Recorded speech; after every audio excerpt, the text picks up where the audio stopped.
छोरी शब्द नै महान हो। गर्व लाग्छ मलाई छोरी भएर जन्म लिन पाएकोमा। घरको लक्ष्मी, घरको खुसी, छोरी छोरी भएको घर कति उज्यालो भनेर जहिले तारिफ सुन्ने गरेका मेरा कानहरू साँची छन् अझै। सबैले खुट्टा ढोग्ने, पूजा गर्ने, मनपर्ने खानेकुरा खुवाउने, इच्छा चाहना सोध्ने, घरमै बस्दा मात्र पनि दङ्ग पर्ने मेरा बुवा आमा। एक्कासी मेरो जीवनले नयाँ मोड लियो जब म बुहारी भएँ। आजीवन मेरो जीवनको पासपोर्ट बनाएर अर्को देश पठाएको महसुस गरेँ।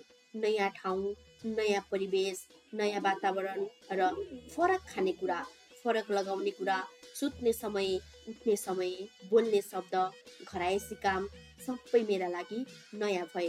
अनुहारको चमक, मेरा खुसी, रहर, इच्छा चाहना सबै कता छुटे। जन्मघर मेरो माइती घर भयो, जहाँ जान अनुमति आदेश लिनुपर्ने, छोरीमै सीमित रहनुपर्ने, बुहारी बन्नु नै मेरो लागि ठुलो घात भयो। मम्मी बुवालाई सम्झेर भक्कान छोडेर रोए।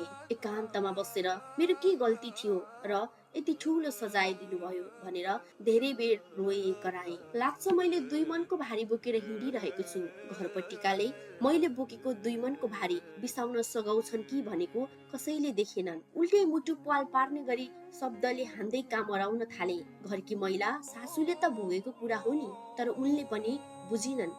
अझै आफूमा भएको शक्तिको दुरुपयोग गरिन्। ठुलो स्वरले कराउने, नोकरलाई जस्तो त भनेर काम अराउने, सानो सानो कुरामा रिसाउने। मैले छोरीको घर कतै देखिन।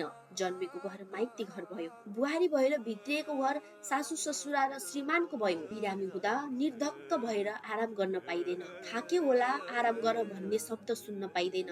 छोरा विदेश जाँदा खादा ओडाएर वर्षौं चिन्तित रहने परिवारले बुहारीलाई कहिल्यै बुझ्ने कोसिस गरेन। 3 वटा देशको नीति नियम याद राख्नुपर्ने, मान्नुपर्ने। जन्मेको घरको एउटा नियम, बुहारी भएको घरको अर्को नियम, जागिर खाएको कार्यालयको अर्को नियम पालना गर्नुपर्ने। सुन्दर गमलामा किनेर ल्याएको फुलको बिरुवा रोप्दा नि हावापानी नमिलेर मर्ने गर्दछ।